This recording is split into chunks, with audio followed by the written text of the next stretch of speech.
Assalamualaikum warahmatullahi wabarakatuh. Perkenalkan, nama saya Indriani Nilai Putri dengan NIM 0602128253032. Yang saya hormati Ibu Ernalida SPD MPhD dan juga Ibu Haliatun Nuzula SPD MPD sebagai dosen pengampu mata kuliah berbicara kritis. Nah, di sini pada kesempatan ini saya akan menjelaskan materi mengenai perbandingan forum berbicara kritis dan juga rancangan kegiatan ilmiah. Yang pertama adalah saya akan membandingkan forum-forum bicara kritis yang meliputi diskusi panel, seminar, konferensi, kolokvium, simposium, dan juga debat. Yang pertama adalah diskusi panel. Diskusi panel ini merupakan kegiatan pertukaran pikiran atau pengalaman antara 3-6 orang panelis dan dipandu oleh moderator. Nah, jumlah peserta yang dilibatkan dalam diskusi panel ini adalah 3-6 panelis atau seorang ahli seperti yang sudah dijelaskan tadi dan seperti yang sudah disebutkan di definisi tadi. Lalu satu moderator dan juga audiens. Nah, peran moderator dalam diskusi panel ini adalah mengatur jalannya acara agar lancar dan juga memberikan kesempatan bagi para panelis untuk mengungkapkan pendapat dan juga merangkum semua pendapat yang telah dikemukakan oleh para panelis. Nah, diskusi panel ini bersifat semi formal dan juga hasil yang diharapkan dari semi formal ini adalah pertukaran gagasan itu dapat mampu membuat audiens itu memahami suatu masalah itu dari berbagai perspektif para ahli. Lalu selanjutnya adalah seminar. Seminar ini merupakan kegiatan ilmiah yang membahas suatu masalah dan dipimpin oleh seorang ahli atau pemateri atau pemateri. Nah, jumlah peserta yang dilibatkan dalam seminar ini adalah bisa mencapai puluhan sampai ratusan yang terdiri dari mahasiswa, dosen, peneliti, akademisi atau praktisi. Nah, peran moderator dalam seminar ini adalah untuk mengatur acara agar berjalan lancar dan juga mengatur waktu, lalu memfasilitasi sesi tanya jawab antara pembicara dan juga peserta. Nah, sebenarnya ini bersifat formal dan juga hasil yang diharapkan sebenarnya adalah pengembangan yang lebih mendalam dan juga munculnya ide-ide baru atau solusi terhadap masalah yang sedang dijelaskan dalam seminar tersebut. Lalu selanjutnya adalah konferensi. Konferensi merupakan kegiatan pertemuan formal yang melibatkan banyak individu atau perwakilan organisasi. Nah, jumlah peserta yang dilibatkan dalam konferensi ini bisa mencapai ratusan bahkan ribuan yang terdiri dari banyak pembicara seperti akademisi, peneliti, atau perwakilan organisasi. Nah, peran moderator dalam konferensi ini adalah bersifat krusial sebagai pemimpin sesi yang mengatur jalannya acara agar tetap tertib, kondusif, dan sesuai waktu. Nah, konferensi bersifat sangat formal dan juga lalu hasil yang diharapkan itu adalah terciptanya pertukaran gagasan dan pengetahuan, lalu terbentuknya jaringan profesional yang luas dan juga peluang kerjasama yang besar. Lalu selanjutnya adalah kolokvium. Kolokvium ini merupakan forum ilmiah yang diselenggarakan oleh program studi sebagai bagian dari tugas akhir mahasiswa. Nah, jumlah peserta yang dilibatkan adalah 10 hingga 15 orang peserta di luar dosen pembimbing dan juga moderator. Nah, peran moderator dalam kolokvium ini adalah sebagai pemimpin jalannya sesi untuk memastikan acara itu tetap tertib, fokus, dan selesai tepat waktu. Dan kolokvium ini bersifat formal dan juga hasil yang diharapkan dari kolokvium ini adalah bisa para mahasiswa itu dapat menjadikan saran dan juga masukan dari hasil kolokvium ini untuk memperbaiki apa yang kurang dari penelitian mereka sebelumnya.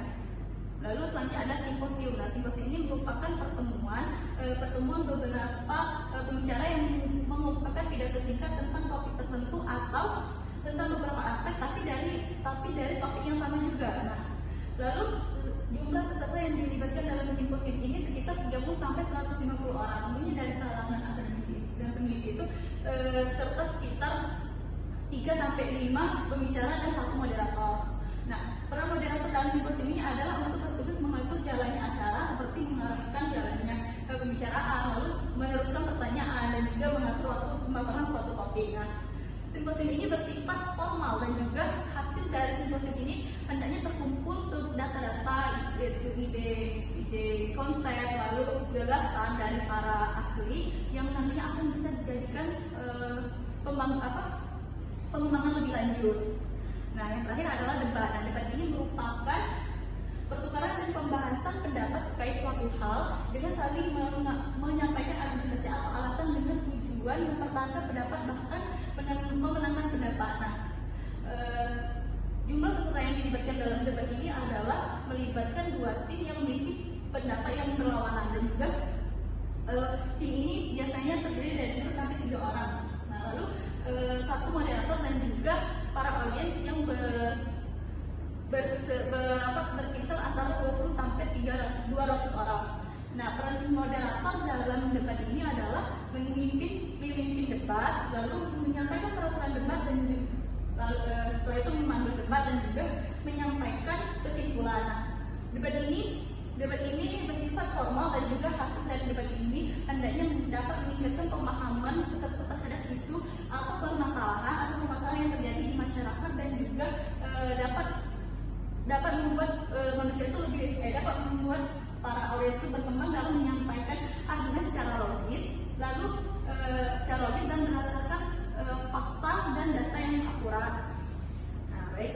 Nah, selanjutnya itu adalah rancangan kegiatan keilmian. Di sini saya memilih format seminar untuk tema pemanfaatan teknologi artificial intelligence dalam pengembangan pendidikan ini. Kenapa saya memilih format seminar untuk tema ini? Karena seminar ini dapat menjadi wadah penyebaran pengetahuan secara cepat dan terarah kepada banyak peserta dalam waktu yang relatif singkat. Melalui seminar ini juga informasi mengenai pemanfaatan artificial intelligence dalam pendidikan ini juga dapat disampaikan secara sistematis, sekaligus membuka peluang munculnya ide-ide baru dari para peserta.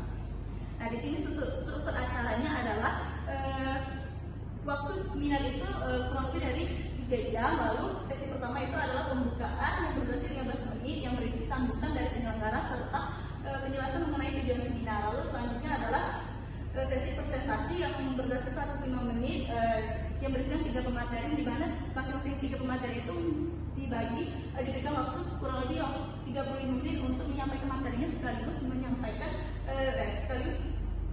sesi tanya jawab. Lalu sesi selanjutnya adalah istirahat dan networking selama 15 menit. Nah, waktu istirahat bagi peserta. Nah, ini adalah waktu istirahat bagi peserta. Serta di saat waktu istirahat ini juga peserta dapat mendapatkan kesempatan untuk berinteraksi dan membangun relasi. Nah, lalu selanjutnya adalah workshop atau sesi pilihan. Nah, ini berdurasi 35 detik. Nah, sesi ini adalah sesi tambahan untuk memperdalam topik tertentu minat peserta. Lalu selanjutnya adalah penutupan yang berdurasi 15 menit. Di penutupan ini berisi penyampaian ringkasan kegiatan, ucapan terima kasih kepada peserta, dan juga pembicara serta informasi tindak lanjut. Lalu selanjutnya, potensi tantangan dan cara melaksanakannya. Nah, di dalam melaksanakan acara itu pasti akan ada tantangan yang tidak terduga. Nah, contohnya itu adalah keterbatasan waktu diskusi. Nah, di sini solusinya moderator harus mengatur waktu dengan baik agar acara itu tetap berjalan sesuai dengan waktunya. Lalu yang kedua adalah masalah teknis atau alat presentasi atau internet. Nah, agar menghindari masalah teknis ini, solusi yang dapat dilakukan adalah dengan melakukan pengecekan peralatan terlebih dahulu sebelum acara itu dimulai. Lalu selanjutnya adalah cara untuk keberhasilan kegiatan tersebut. Cara tentunya adalah dengan evaluasi partisipasi, lalu umpan bagi peserta, dan juga mencapai tujuan yang